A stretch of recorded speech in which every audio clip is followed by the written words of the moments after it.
가치 있는 소비를 위해 생활 속 경제 이슈를 짚어보는 가치경제 시간입니다. 5월 1일 근로자의 날을 노동절로 변경하는 법안이 지난달 국회 본회의를 통과했습니다. 근로자는 부지런히 일하는 사람이란 뜻으로 수동적인 역할을 부여하는 반면 노동은 자율적이고 주체적인 용어라는 노동계 의견이 받아들여진 건데요. 고용노동부는 일하는 국민 모두가 땀의 가치를 되새기고 기릴 수 있도록 노동절 공휴일 지정을 추진할 계획입니다. 이렇게 참된 노동의 가치를 아는 것은 중요합니다. 하지만 일하다 죽거나 다치는 산업재해가 끊이지 않는 건 심각한 문제인데요. 지난해 우리나라 근로자 10,000명당 산재 사망 비율은 0.39명으로 OECD 평균을 훌쩍 넘습니다. 실제로 지난달 경주의 한 아연 가공업체에서 질식 사고가 발생해 3명이 숨지고 1명이 다쳤고요. 8월에는 무궁화호 열차 사고로 7명이 숨지거나 다치는 등 특히 대구 경북에서 산재가 계속되고 있습니다. 올 상반기만 봐도 대구에서 10명, 경북에서 32명이 숨졌는데요. 지난해 같은 기간과 비교하면 75% 늘어난 수치입니다.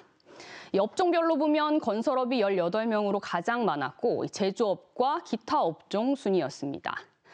산재가 잇따르자 대구노동청은 지난 7월 100일 특별 대책을 추진했습니다. 대구 북구와 달성군, 포항시를 위험 상황 관리 지역으로 지정해 점검하고 안전 메시지와 예방 교육을 강화했습니다. 고용노동부도 경주 사고를 계기로 대책을 내놨는데요. 앞으로는 기초수칙을 준수하지 않거나 같은 사고가 반복될 경우 압수수색과 구속 등 강제 수사를 적극 활용하기로 했고요. 여력이 부족한 소규모 사업장에는 안전보건 관련 재정, 인력, 기술 지원을 확대하고 부처 간 합동 대응도 강화합니다.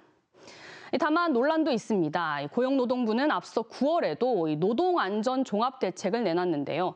당시 대책에서 연간 3명 이상 사망 사고가 발생할 경우 법인에 대해 영업이익의 5% 이내로 과징금을 부과하기로 하면서 경영계에서는 처벌이 능사가 아니라는 불만이 제기되고 있습니다. 하지만 일각에서는 기업이 안전을 위해 투입하는 예산을 비용으로 봐서는 안 된다는 지적이 나옵니다.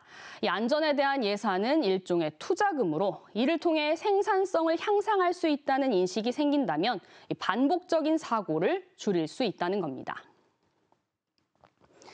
실제로 산업안전보건연구원이 기업 1000여 곳을 조사한 결과 산업재해율이 1%포인트 상승하면 노동 생산성을 나타내는 1인당 부가가치는 연 393만 원가량 줄어드는 것으로 나타났습니다.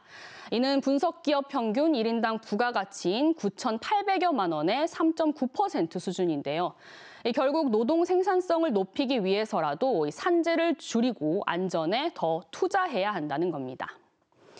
기본만 지켜도 막을 수 있는 중대재해는 발생해서는 안 되겠죠. 사업주는 안전조치 의무를 다하고 근로자도 안전의식을 높이는 등 노사 모두가 안전의 주체라는 인식을 가질 때 산재공화국이라는 오명도 씻을 수 있을 것으로 보입니다. 지금까지 가치경제 오하영입니다.